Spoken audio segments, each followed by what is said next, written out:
Assalamualaikum warahmatullahi wabarakatuh. Anda rindu mendengarkan kajian-kajian dari ustadz-ustadz kita dari Aceh? Kunjungi channel YouTube Maulizul Akbar NAD. Subscribe, like, share, komen.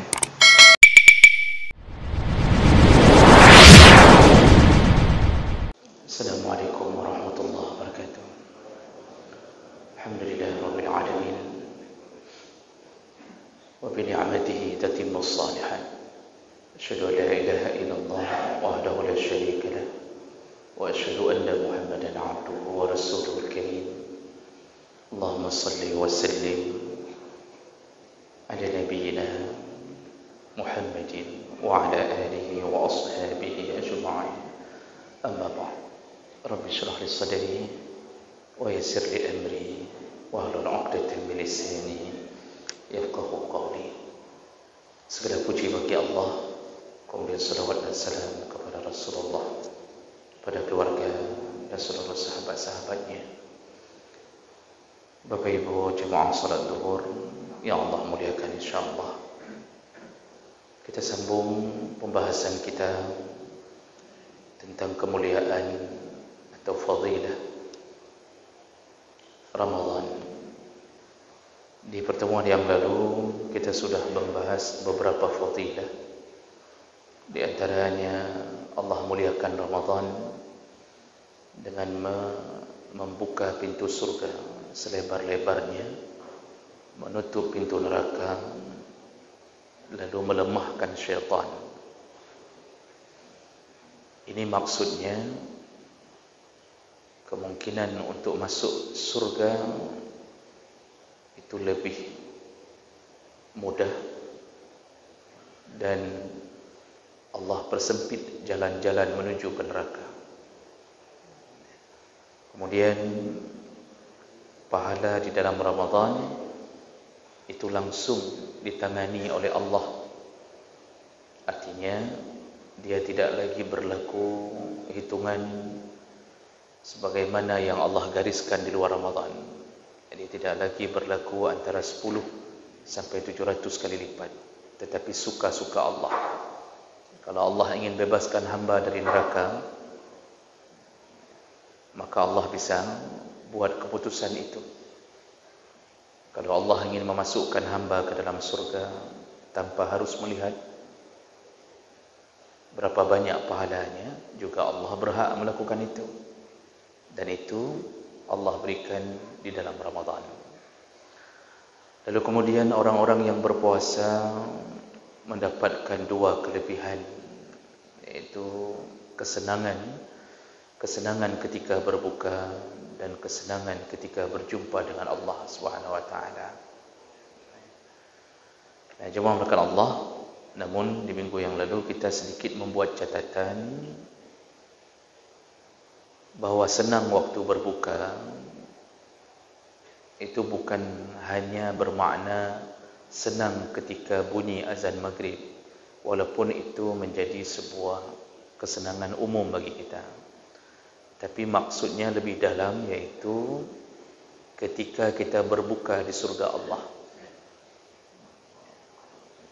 Karena tipe surga kita sudah kabarkan itu ada dua model, yaitu tipe menyambung kesenangan dunia.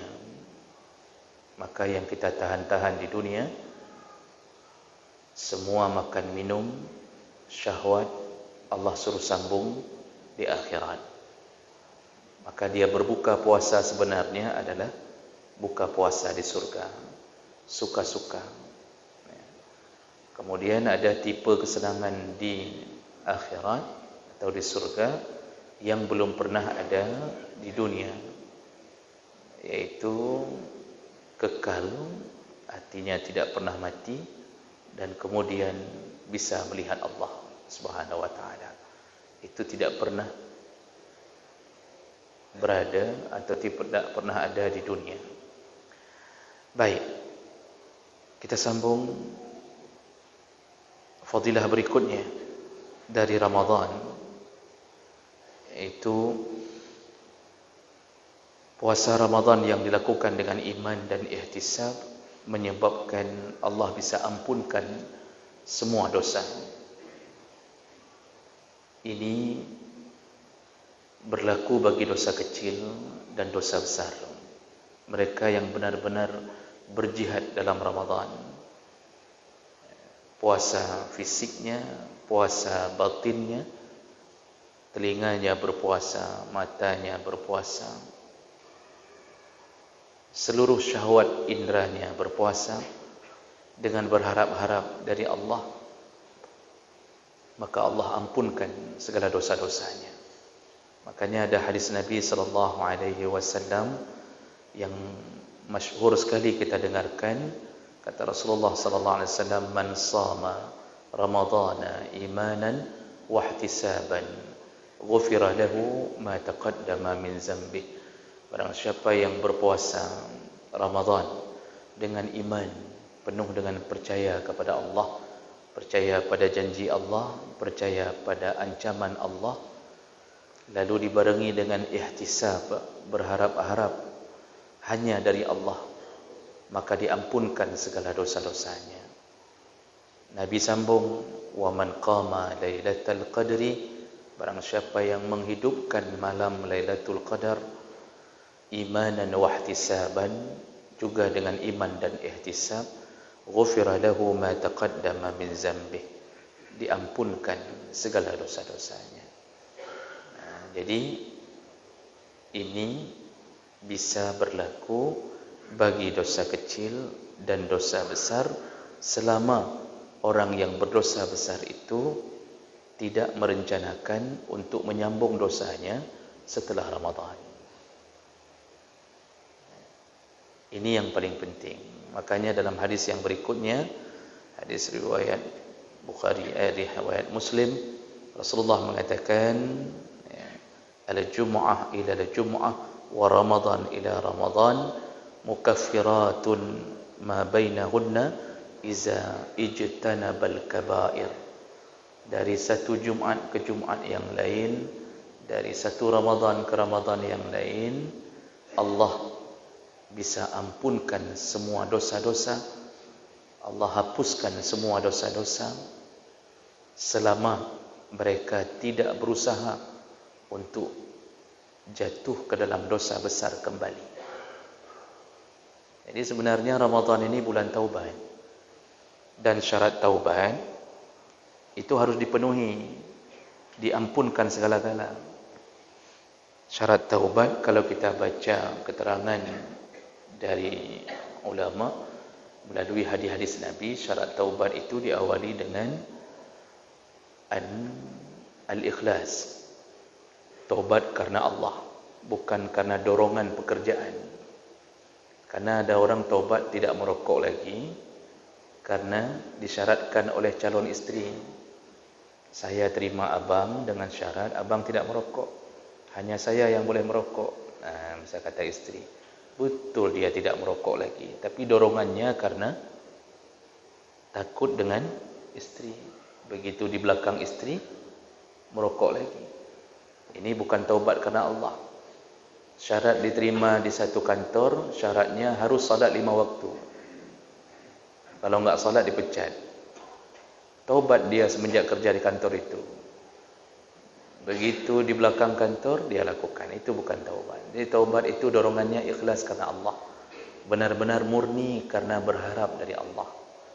Yang kedua, an-nadam, harus ada penyesalan.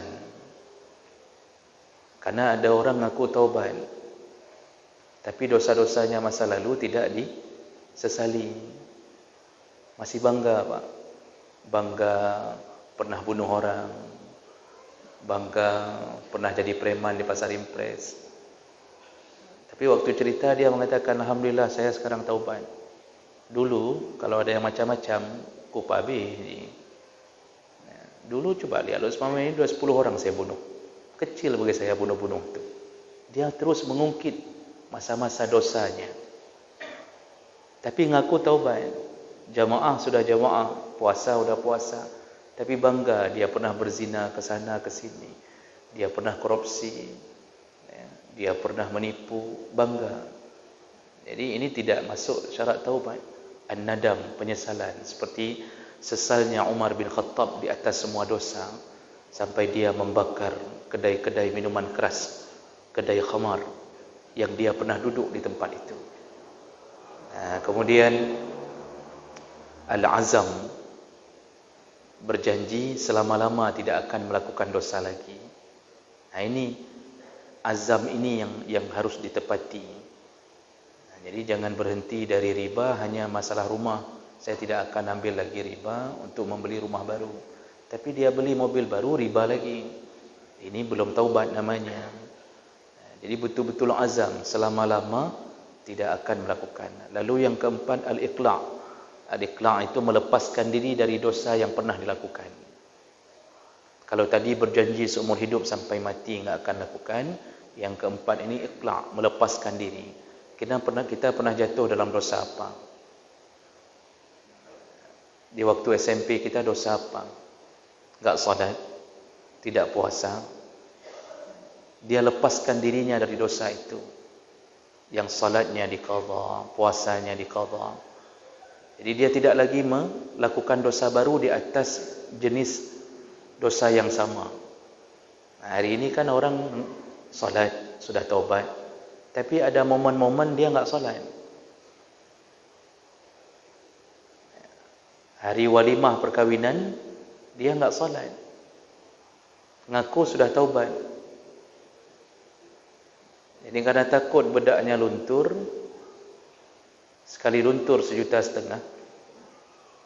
akhirnya dia ambil keputusan enggak salat di hari itu. Karena dia menganggap Allah pun maklum dia raja sehari. Dia pikir Allah maklum dengan keadaan dia. Enggak salat, sekali enggak salat di hari itu menunjukkan kita belum mencukupi syarat taubat. Dan yang terakhir, taubat dilakukan segera sebelum nyawa yugharghir. Bahasa Nabi, malam yugharghir, selama nyawa belum berada di tenggorokan. Karena bunyi tenggorokan kalau nyawa dicabut ghur. Orang Arab mengatakannya gharghara yugharghir. Kalau sudah nyawa di tenggorokan, tidak lagi diterima taubat. Walaupun sudah ingin taubat. Kenapa? Dorongannya takut mati. Bukan dorongan karena ingin taubat, takut pada Allah. Fir'aun taubat di ujungnya, tetapi tidak diterima. Lihat ayat, Fir'aun itu taubat dari ujungnya. Di tengah laut dia mengucapkan taubatnya kepada Allah. Dia mengatakan, amantu bi rabbika ya Musa. Aku beriman kepada Tuhanmu wahai Musa. Kapan diucapkan? Ketika air sudah memenuhi tenggorokannya. Sampai Jibril turun membungkam mulutnya agar dia tidak bisa bersyahadat, agar dia tidak bisa bersaksi tentang ketuhanan. Bencinya Jibril kepada Fir'aun. Ini jangan sampai waktu mau mati baru taubat. Kemudian waktu yang tidak lagi diterima taubat, yang kedua adalah waktu matahari sudah berada di sebelah barat. Matahari naik dari sebelah barat, itu tidak lagi diterima taubat. La yanfa'u nafsun imanuha, iman enggak lagi dihitung, dosa tidak lagi dihitung. Hidup orang seperti binatang. Tidak ada lagi catatan amal untuknya, hanya menunggu detik-detik kiamat. Jadi jemaah melakukan Allah, orang yang bagus puasanya merencanakan taubat dalam Ramadan ini dan merencanakan tidak akan kembali kepada dosa yang sama. Allah akan ampunkan dia, Allah hapuskan dia dari semua perbuatan masa lalunya. Dan ini didukung oleh banyak sekali hadis. Tadi 2 hadis sudah kita bacakan. Dalam hadis yang lain, dalam Musnad Ahmad bin Hanbal, Rasulullah sallallahu alaihi wasallam menyebutkan, faman shamahu imanan wa ihtisaban kharaja minaz zunub kayaumi waladathu ummuh. Barang siapa yang berpuasa Ramadan dengan iman dan ihtisab, dia akan keluar dari Ramadan seperti keluarnya, dia akan dihapus dosanya kayaumi waladathu ummuh, seperti lahir dari rahim ibu. Seperti lahir dari rahim ibu. Jadi pas selesai Ramadan bersih dari dosa. Kalau meninggal di hari 1 Syawal, selamat insya-Allah sampai ke pintu surga Allah. Yang kita khawatirkan enggak meninggal. Hari 1 Syawal, masjid kosong. Salat zuhur di hari raya tidak ada orang. Tertulis di pintu masjid, jamaah cuti bersama. Ana urang. Jadi betul-betul mengambil cuti bersama itu. Enggak ada orang, hilang. Jamaah tidak lagi didirikan kecuali hanya segelintir orang. Asar orang hilang, berada di rumah-rumah orang bertamu sampai enggak salat jamaah lagi. Lalu kemudian semua pacar yang ditunda-tunda selama Ramadan, mereka kembali bertemu, keliling-keliling waduk, duduk berdua, makan bakso sampai beranak. Baksonya yang beranak maksudnya. Tapi ada juga baksonya enggak beranak, dia yang beranak. Itu juga terjadi. Subhanallah, orang kembali mengupat, kembali merencanakan hidup dunia begitu panjang, angan-angannya jauh sekali. Jadi ini susah. Istiqamah itu paling susah. Beramal mudah, mempertahankan amal itu ribuan kali lebih susah daripada beramal. Makanya Rasulullah yang paling disukai adalah yang beramal walaupun sedikit tapi istiqamah. Ini tiap malam kita tahajud. Begitu habis Ramadan, tidak satu malam pun tahajud. Itu berarti hilangnya istiqamah. Kata Rasulullah, yang paling disukai amal, afdalul a'mal adwamu wa in qalla, iaitu amal yang rutin wa in qalla, walaupun sedikit. Tiap malam bangun 2 rakaat, tiap malam bangun 2 rakaat. Nah, ini ciri-ciri orang diampunkan dosa dalam Ramadan. Dia seperti terlahir dari rahim ibu. Orang yang baru terlahir dari rahim ibu kan fitrah itu suci kembali. Maka dia hidupnya seperti seorang bayi yang tidak ada lagi dosa. Dia sambung hidupnya hari-hari dengan pahala-pahala. Nah, jadi jemaah maka Allah Subhanahu Wa Taala, ini kelebihan orang yang melakukan Ramadan dengan baik. Nah, jadi jangan asal-asalan masuk ke dalam Ramadan. Ini ada yang hari ini, itu udah enggak mikir Ramadan lagi. Menghitung hari hanya untuk berfikir kapan hari raya. Dari 10 Ramadan, ada yang sudah meninggalkan Ramadan. Memang kebodohan yang nyata. Di saat Allah beri bonus, dia meninggalkan bonus itu. Aneh kan? Orang disayang-sayang Allah, diberikan ini bulan khusus untukmu, ku ampunkan, ku lipat gandakan pahala. Dia tinggalkan bonus itu, subhanallah. Padahal untuk urusan dengan dunia, satu bonus kecil pun dia tidak akan tinggalkan. Kalau tidak fingerprint yang masuk kantor, sejam terlambat dari fingerprint, itu sebagian instansi potong 100 ribu. 1 jam, seharusnya masuk jam 8, masuk jam 9.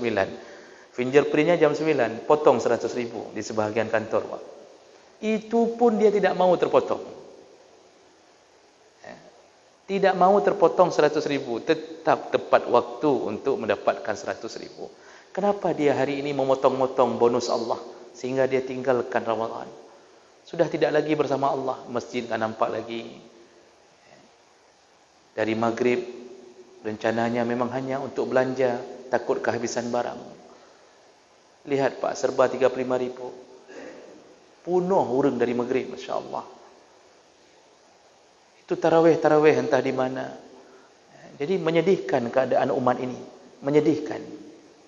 Benar-benar tidak tahu bersyukur kepada Allah. Makanya wajar Allah mengatakan wa qalilum min ibadiyasy syakur. Sedikit sekali hambaku yang bersyukur. Sedikit sekali hambaku yang bersyukur, kata Allah. Jadi maklumlah kalau seandainya nanti penghuni neraka lebih banyak daripada penghuni surga.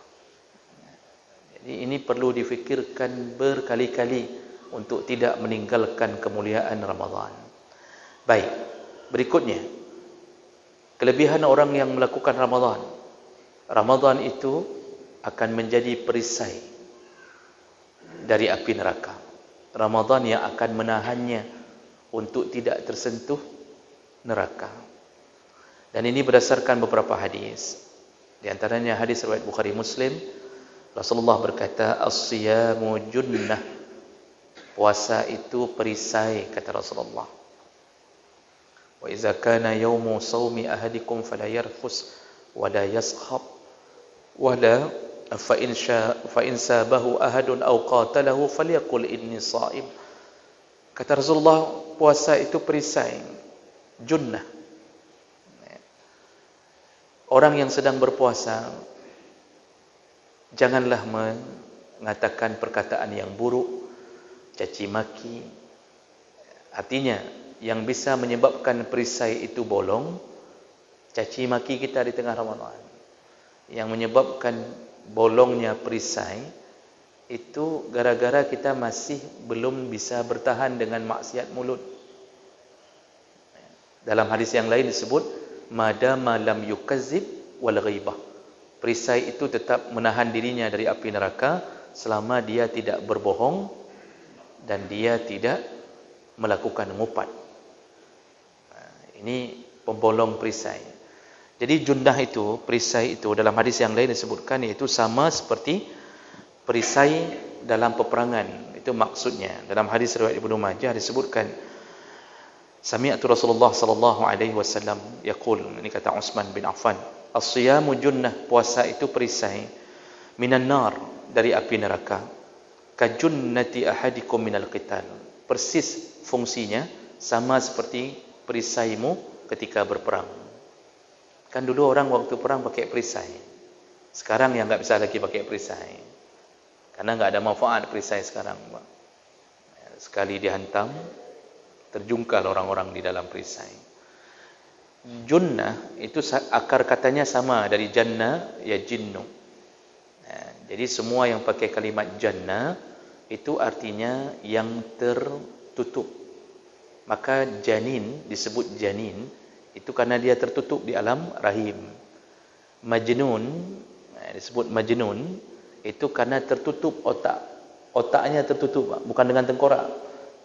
Artinya dengan akalnya tertutup, enggak bisa bereaksi akalnya, maka disebut majnun, yang tertutup otaknya. Makanya orang yang jatuh cinta gila seperti kisah Laila Majnun, disebut Laila Majnun karena enggak tertutup lagi, enggak nampak lagi yang lain, tertutup dengan nama Bang Taib saja, itu yang lain enggak nampak tu, makanya Majnun dibilang. Makanya orang jatuh cintanya ada majnun-majnunnya. Udah dibilang sama mamaknya, dia pengedar sabu-sabu. Hai patih sih. Bagi dia itu saleh sekali. Memang begitu orang jatuh cinta. Maka bahaya cinta yang tidak dibarengi dengan ilmu. Ini membuat kita menjadi majnun. Begitu juga junnah itu disebut perisai. Dia menutup orang yang memegang perisai, tertutup. Jadi pedang yang disabet itu tidak bisa terkena, tubuh ditutupi oleh junnah. Begitulah fungsi Ramadan. Jadi kalau dijabarkan dalam syarah para ulama tentang hadis ini, maksud junnah itu ada dua. Maksud junnahnya Ramadan ada dua. Yang pertama, Ramadan bisa menahan kita dari api neraka dengan membuat kita tidak mampu atau lemah melakukan maksiat selama puasa. Jadi dibentengi oleh Ramadan, maksiat kita lemah, syahwat kita lemah. Jadi ditutup jalan-jalan menuju ke neraka, ditutup oleh Ramadan. Makanya kan orang sedang puasa pak lemah begitu. Yang mau maksiat volumenya kurang, yang mau berzina enggak sanggup. Apalagi sedang puasa, enggak sanggup berzina. Diajak berzina, hai, itu malah mentang kata dia. Begitu malam, kekenyangan, enggak sanggup juga lagi, enggak sanggup, terus tahan. Orang yang mau ngupat, enggak sanggup, bibirnya udah keluh gitu, bibir udah capek, mau ngupat, enggak sanggup lagi. Dia katakan kau pak kerau ke petang, doa ini. Diajak berantam, di tengah jalan diajak berantam, orang puasa lebih banyak menghindar, Pak. Udahlah enggak sanggup lagi lah. Malas kita berantam. Habis hari raya aja kata jadwal berantam kita. Begitu fungsi puasa, membuat kita ini tertahan dari maksiat-maksiat. Kita ini yang paling kuat menggoda kita kan syahwat. Nafsu syahwat. Lebih kuat daripada syaitan. Syaitan tu lemah, Pak. Dengan bismillah saja sudah terlempar dia. Azan saja sampai terbirit-birit. Azan saja terbirit-birit. Apalagi dibacakan ayat kursi. Belum kena kursi, baru ayatnya saja dia sudah hancur-hancuran. Tu syaitan tu lemah. Tapi nafsu enggak mempan dengan bismillah. Dia harus orang yang mengetahui ilmu tentang mengenal Allah, hakikat surga, neraka, itu baru bisa menahan syahwat. Dan puasa paling efektif menahan syahwat. Makanya Rasulullah mengatakan, ya ayyuhas syabab, dalam hadis yang lain, wahai para pemuda, kata Rasulullah, man istata'a minkumul ba'ah, barang siapa yang sudah ada keinginan untuk menikah, falyatazawwaj, segeralah menikah. Ini kepada para pemuda yang belum menikah. Hoka pemuda yang belum menikah kan, disuruh segera menikah. Kenapa? Karena ternyata kalau tidak sanggup menikah, itu syahwat enggak tertahan kecuali oleh satu perkara. Ya. Kalau enggak sanggup juga menikah, maka berpuasalah, kata Nabi. Berpuasalah. Dengan puasa tertunduk pandanganmu, tertunduk syahwatmu. Puasa itu perisai, dijaga orang. Makanya ada anak muda suka puasa Senin Kamis, terjaga, Pak. Walaupun enggak kahwin-kahwin tu, terjaga. Ya. Jadi dia rencana kahwin hari Rabu, besok udah Kamis, puasa lagi, udah enggak mau lagi kahwin. Pokoknya selama masih ada Senin Kamis dia enggak ada rencana kahwin ya. Mudah lagi nyana, Pak. Tapi selamat. Coba lihat anak muda yang enggak pernah puasa. Banyak sekali jatuh dalam maksiat. Jadi ini paling efektif menahan syahwat. Kemudian maksud kedua dari perisai, benar-benar nanti di akhirat Ramadan yang datang, puasa datang membela kita, benar-benar. Ada beberapa hadis, ada hadis tentang waktu, saya tidak hafal matan seluruhnya lagi, tapi saya ingat hadisnya. Hadis sahih, itu ada hadis yang menyebutkan ketika kita masuk ke alam barzakh. Jadi ketika malaikat datang setelah menanyakan pertanyaan inti, jadi malaikat mendatangi dari arah kepala, lalu datang dari arah tangan, datang dari arah mulut, datang lagi ke arah perut. Semua anggota tubuh berbicara. Itu contohnya disebutkan dalam hadis. Yang datang dari arah perut mengatakan, jangan dari sini. Perut inilah dulu yang berpuasa. Yang datang dari mulut mengatakan, jangan dari sini. Jangan datang dari sini. Mulut inilah yang dulu baca Quran, berzikir. Datang dari arah mata yang melihat mushaf. Datang ini, datang. Ditolak semuanya oleh anggota. Menunjukkan semua anggota tubuhnya beramal ketika dia hidup. Ada dua hadis yang menyebutkan itu dengan gaya bahasa yang berbeda. Dan ada satu hadis, itu Al-Quran dan saum, puasa, datang di hari kiamat. Ketika kita sedang di yaumil hisab, dihisab oleh Allah, Al-Quran was-siyam ya'tiyan. Mereka berdua datang, Al-Quran dan puasa datang. Lalu mereka berkata kepada Allah. Jadi yang berkata duluan puasa, fayaqulus saum, fayaqulus siyam. Puasa berkata, ana mana'tuhu minat ta'am wasyahwat. Ya Allah, di dunia aku, gara-gara aku, disebabkan aku, dia menahan-nahan diri dari makan, minum dan syahwat. Artinya karena dia memikirkanku. Lalu Al-Quran berkata, fayaqulul Quran, ana mana'tuhu minan naum bil lail. Ya Allah, dulu di dunia disebabkan aku, itu Al-Quran maksudnya, disebabkan aku, dia tidak sampai tidak tidur malam untuk baca Quran. Fasyafi'ni fi. Puasa mengatakan, izinkan kami memberi syafaat. Al-Quran mengatakan, izinkan kami memberi syafaat. Lalu Allah tidak jawab. Setelah semuanya, setelah dua-duanya selesai mengadukan itu, baru Allah jawab, fasyafi'an. Berikanlah syafaat kalian untuk orang ini. Jadi betul-betul datang Al-Quran dan Ramadan. Makanya puasa itu kan dekat sekali dengan Quran. Syahrul Ramadan allazi unzila fihi al-Quran. Ini amalan-amalan terhebat. Puasa, baca Quran, puasa, baca Quran. Maka Bapak Ibu yang Allah muliakan, kita dibela di saat kita tidak tahu di mana pembela kita. Jangan terlalu banyak berharap dari keluarga. Karena keluarga kadang-kadang pun disibukkan dengan amal masing-masing, kecuali amal jariah yang pernah kita tanamkan pada keluarga. Jadi jangan terlalu berharap di mana isteri hokahnya, dong tengah susahnya, dia berharap dengan istrinya. Istrinya mungkin waktu dia meninggal setelah 4 bulan 10 hari, istrinya sudah dilamar orang. Mungkin dia satu barisan dengan suami barunya. Tidak lagi dengan kita. Kita masih memanggil-manggil namanya. Kalau dia 4 bulan 10 hari, kalau istri meninggal, lebih jangan berharap dari suami. Suami enggak nunggu 4 bulan 10 hari, 40 orang yang habis. Istri masih berharap, kemana engkau kanda?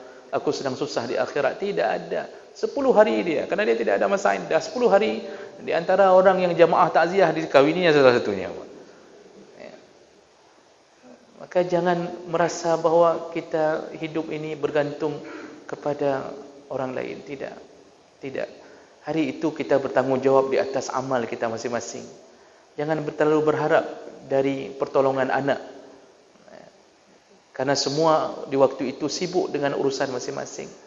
Bahkan ketika kita meninggal, anak kita pun melupakan kita dalam hitungan sebulan. Apalagi ibunya mendapatkan suami yang lebih segala-gala. Yang isteri tadi yang 4 bulan 10 hari itu, mungkin dilamar oleh PNS. Sedangkan kita dulu honorer. Mungkin lebih baik daripada kita. Lebih lembut daripada kita. Dompetnya lebih tebal daripada dompet kita. Walaupun isinya KTP semua. Tapi jemaah melaka Allah, anak kita mana banyak terfikir, dia sudah panggil ke papa barunya dengan bahasa yang lebih indah. Dia panggil ke kita mungkin ke papanya dia yang baru itu dia panggil papa, penuh-penuh dia panggil papa. Subhanallah, itulah dunia. Maka satu-satunya yang kita harapkan adalah amal, dan amal yang akan jadi pembela dipastikan Al-Quran dan puasa. Kalau Allah sudah izinkan, berilah syafaat. Maka pertolongan datang di saat genting. Kita yang sejatinya mungkin dengan maksiat dicampakkan ke neraka karena diberi syafaat oleh Al-Quran dan puasa. Mudah-mudahan kita masuk surga.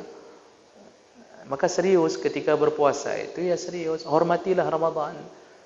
Tapi yang model-model belanja 35.000 dari pagi sampai malam, itu mungkin tak datang puasa. Ya, hari siang malam buat kuih, ganti gorden, tak ada mikir lagi pun. Khatam Quran, tak ada khatam pun. Ya, jadi ini akibat apa? Tidak bersahabat dengan Ramadan. Baik, jemaah melaka Allah yang terakhir, ini sudah datang waktunya ya. Satu hal yang terakhir, karena kita cuma punya kesempatan sekali lagi. Kelebihan Ramadan yang paling dahsyat, ini dalam hitungan 5 menit kita selesaikan, yaitu Allah sengaja berikan satu malam yang tidak ada di bulan-bulan manapun, dan malam itu Allah sebut dengan nama Lailatul Qadar. Dan ini sudah ma'ruf, hadisnya banyak sekali Pak. Ayat jelas diturunkan Allah khusus untuk menjelaskan Lailatul Qadar. Inna anzalnahu fi Lailatul Qadar. Namun ada perkara yang perlu kita fahami. Pertama, penyebutan Lailatul Qadar, Lailah, itu sebutan bangsa Arab untuk zaman dari maghrib sampai subuh. Itu Lailah. Makanya kan anak-anak kita yang lahir dari maghrib sampai subuh, itu sering kita namakan Laila. Kadang-kadang Leli. Kalau enggak Laila, Leli. Kan? Ini jangan dikira Lailatul Qadar itu datangnya sekelebat bayangan begitu. Jadi misal kita duduk jam 2, lalu dia lewat, Lailatul Qadar lewat. Kayak bintang jatuh begitu. Lalu ada orang tanya ke kawannya, "Nak merempok tanya?" Ada dapat urusan. Dia bilang, "Hana, lu hana merempok." "Kah merempok?" Kata dia, kamu dapat enggak? Saya enggak dapat juga, lewat kita. Gara-gara lewat dia enggak itikaf lagi, pulang Pak. Enggak begitu. Lailah itu terjadi mulai dari maghrib sampai subuh. Makanya ujung ayat menyebutkan salamun hiya hatta matla'il fajr. Terjadi sampai subuh dalam keadaan salam, dalam keadaan damai. Jadi oleh kerana itu, jangan menyempitkan makna Lailatul Qadar sehingga membuat orang frustasi tidak dapat-dapat. Padahal mungkin sudah 10 tahun dia dapat Lailatul Qadar. Yang salat maghrib di malam itu, maka dia dapat pahala seperti melakukan salat maghrib melebihi 1000 bulan. 83 tahun 4 bulan. Dia sambung lagi salat Isya, bertambah lagi pahalanya. Yang salat Isya dapat pahala, kalau itu malam Lailatul Qadar, seperti salat Isya 83 tahun 4 bulan. Itu syarah semua ulama menyebutkan begitu. Semua perbuatan, Bapak sambung tarawih, yang tarawih di malam itu dapat pahala seperti itu. Yang bersedekah di malam itu, maka dapat pahala seperti bersedekah 83 tahun 4 bulan. Maka malam-malam 10 terakhir ini, Pak, itu lakukan semuanya. Bawa uang, Pak, uang merah. Bawa uang merah, sedekah. Bersedekah ke sesama orang iktikaf pun baik. Memberi makan sahur sesama kita, Masya Allah, besar pahalanya. Jadi, kalau perlu, ke sini beri, ke masjid untuk sesama orang iktikaf, belikan nasi. Maka kalau setiap malam kita sedekah, pasti dapat pahala itu. Atau kita juga berikan di luar sana kepada fakir miskin. Kita budgetkan 1 juta. Kita bilang sama orang yang kita titipkan uang, tolong bagi di kampung ini 1 malam 100.000, 1 malam 100.000. Kasih setelah maghrib. Habis dari maghrib atau sampai subuh, kasih setelah itu. Insya Allah dapat 100.000 Pak 1 malam. Kalau kena Lailatul Qadar berarti kali 83 tahun berapa? So, perlu matematik. Saya enggak tahu juga. Berarti 88 juta 300 Pak. Pada berapa dong? 80 juta. Lebih lah Pak. Memang matematika 4 koma semua. Jadi Bapak Ibu yang Allah muliakan, Masya Allah. Kenapa orang meremehkannya? Kenapa tidak berbuat? Aneh sekali manusia diberi pahala. Itu kalau 1 tahun dapat 83 juta. 83 tahun. Kalau sudah 10 tahun terus-terusan kita iktikaf, atau kadang-kadang enggak sempat iktikaf, mungkin kerana takut hantu datang ke sini, dia iktikaf di rumahnya. Dia duduk di atas balkon, dia duduk di atas seng rumahnya, dia iktikaf di sana. Walaupun enggak disebut iktikaf di sana, tapi pahala itu tetap dapat.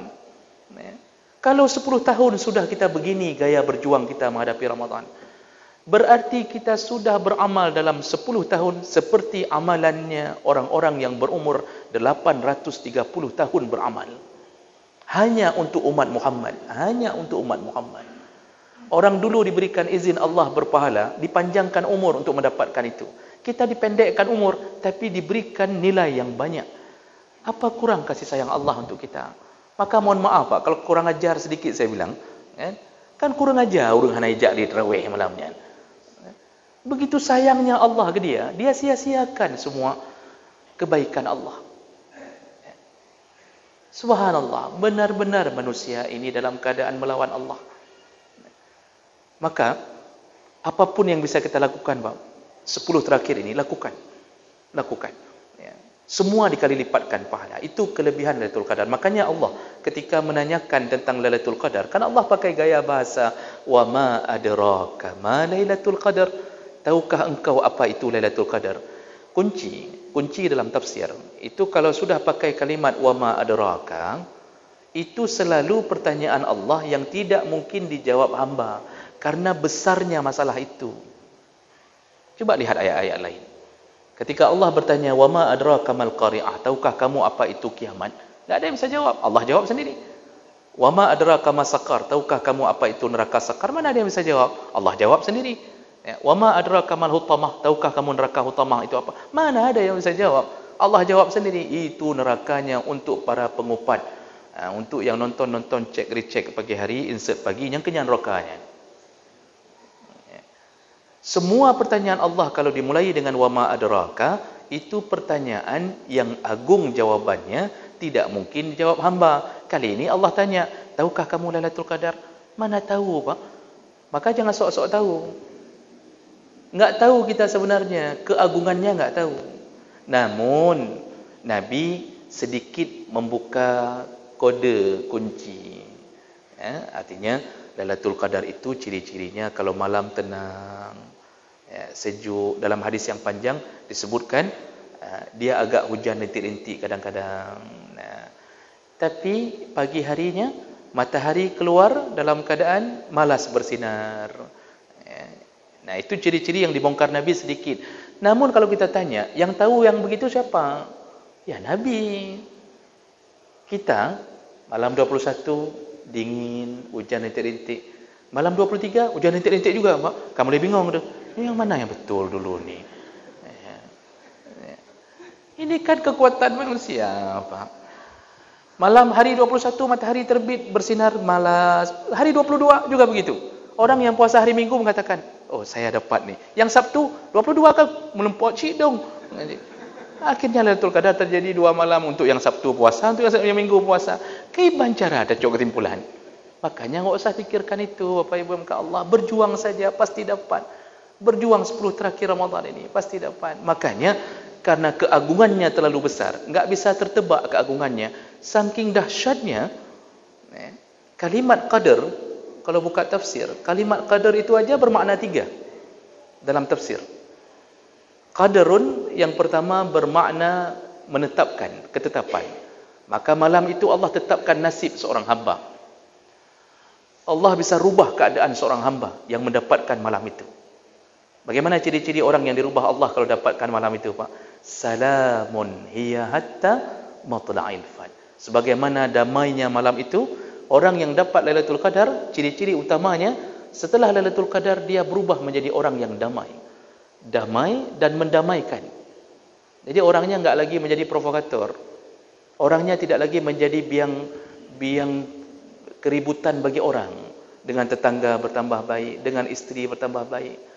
Wang belanja untuk isteri ditambah. Ini untukmu 500 dek, sebulan sekali. Dulu enggak ada sebelum Lailatul Qadar. Namun dikurangi wang makan, sama aja kalau begitu. Yang hanap tu sih punya lagi. Artinya dia enggak pukul lagi, enggak marah-marah lagi. Kalau mendapatkan sesuatu masalah bijaksana dalam menyikapi, dengan Allah lebih dekat, itu tanda utama Lailatul Qadar. Karena Lailatul Qadar itu membuat orang menjadi damai. Maka yang masih syekh-syekh, yang masih hidup dalam keadaan hura-hura, orangnya pun temperamental terus-terusan, ini enggak ada ciri-ciri mendapatkan itu. Halal haram disikat saja enggak peduli. Enggak ada ciri-ciri itu. Jadi baca-baca dirilah. Baca-baca diri, mungkin bapa ada yang sudah berubah 10 tahun yang lalu. Tinggal bilang sama isteri, kayak Ji menurut keterangan Ustaz Buno, kayaknya abang sudah dapat dari 10 tahun yang lalu kayaknya. Rupanya suaminya bertambah baik. Bisa jadi, Pak. Musyawarah aja sama isteri, kapan mulai bertambah baik? Baik. Al-Qadar menetapkan. Kemudian Al-Qadar juga bermakna mulia. Qadar bermakna mulia. Maka malam itu penuh dengan kemuliaan. Coba lihat bahasa Allah. Tatanazzalul malaikatu warruh. Malaikat turun dipimpin oleh Jibril. Malaikat kalau sudah turun kerjanya apa, Pak?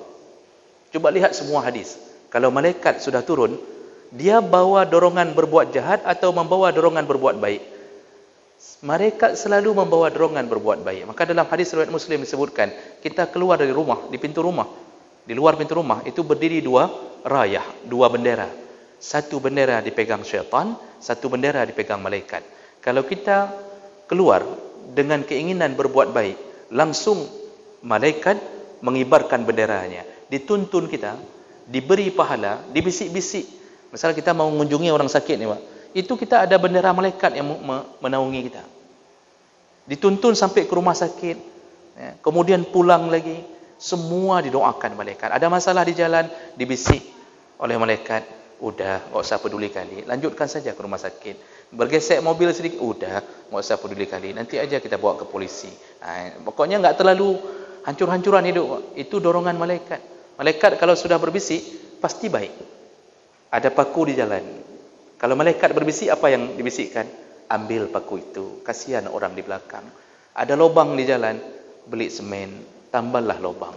Ya. Ada orang miskin lewat, malaikat mendorong tu miskin lewat. Kesempatan, keluarkan uang dompetmu. Itu bisikan malaikat. Makanya malam itu mulia. Malaikat memohon ampun. Itu contoh kemuliaan paling kecil pada malam itu. Dan makna Al-Qadar yang ketiga, yaitu sempit. Sempit. Kenapa dinamakan sempit? Rasulullah mengatakan, malaikat turun. Semua malaikat turun. Dipimpin oleh Jibril alaihissalam. Karena keinginannya untuk mencari hamba yang mencari ridha Allah. Kita ini sedang menuntut ilmu, Pak. Ini malaikat kan berebut nih, datang ke sini nih. Kita sedang bertaklim nih. Malaikat berebut datang ke sini. Dalam hadis, malaikat-malaikat berseru ke sini, ke sini. Di Baitur Rahman ada pengajian, ke sini. Nanti di masjid lain juga begitu. Jangan pikir ke semua ke Baitur Rahman. Karena ada orang mengira ke sini enggak. Masjid lain yang ada pengajian juga begitu, ke sini kata malaikat. Di sini ada orang menuntut ilmu. Didoakan Allahumma arhamhu, Allahumma firlahu. Itu baru sekelompok malaikat. Malam itu penuh langit dunia. Ada hadis riwayat Ahmad yang menyebutkan, kata Rasulullah, inni ara ma la tarau. Aku bisa melihat apa yang engkau tidak lihat. Wa asma'u ma la tasma'. Dan aku bisa mendengar apa yang engkau tidak dengar. Di ujung hadis apa Nabi sebutkan?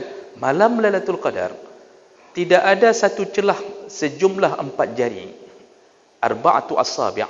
Tidak ada satu celah kosong. Jadi kalau kita taruh 4 jari kita, seandainya kosong 4 jari ini, malam itu tidak ada yang celah kosong 4 jari, kecuali pasti ada malaikat di situ yang sujud kepada Allah SWT. Enggak cukup langit dunia menampung malaikat. Enggak cukup, enggak ada celah kosong. Kita duduk masih banyak kosong. Malam Lailatul Qadar enggak ada tempat kosong untuk malaikat. Yang 4 jari kosong pun diisi oleh malaikat. Itu kata Nabi SAW. Maka dahsyat, malam itu dahsyat. Seandainya kita diizinkan seperti Nabi melihat jumlah malaikat, mungkin kita semua hangum malam itu, Pak. Tahu hangum? Apa hangum bahasa Indonesianya apa? Semaput, Pak. Ya, semaput kita, Masya Allah, langit penuh malaikat. Cuma karena kita diuji oleh Allah dengan iman, hanya percaya, enggak bisa lihat. Semua mendoakan kita, memohon kebaikan untuk kita. Allah ampunkan segala dosa. Maka jangan jangan lemah semangat, teruslah berjuang. Ini yang makin hebat berjuang, yang sudah jenggot-jenggot putih, kat putih-putih baju-baju, berjuang luar biasa. Yang muda-muda, Masya Allah. Ya, apalagi dengan bukber itu, bukber dari maghrib sampai pagi, bukber. Apa bukbernya? Ini kan nerbernya, neraka bersama itu. Jadi jemaah melakukan Allah. Oleh karena itu, mari kita raih kemuliaan Ramadan. Saya rasa kita cukupkan. Kita masih bertemu sekali lagi di Sabtu yang akan datang, insyaAllah. Kita tutup dengan kafarah majlis. Subhanakallahumma bihamdik, asyhadu an la ilaha illa anta, astaghfiruka wa atubu ilaih. Wassalamualaikum warahmatullahi wabarakatuh.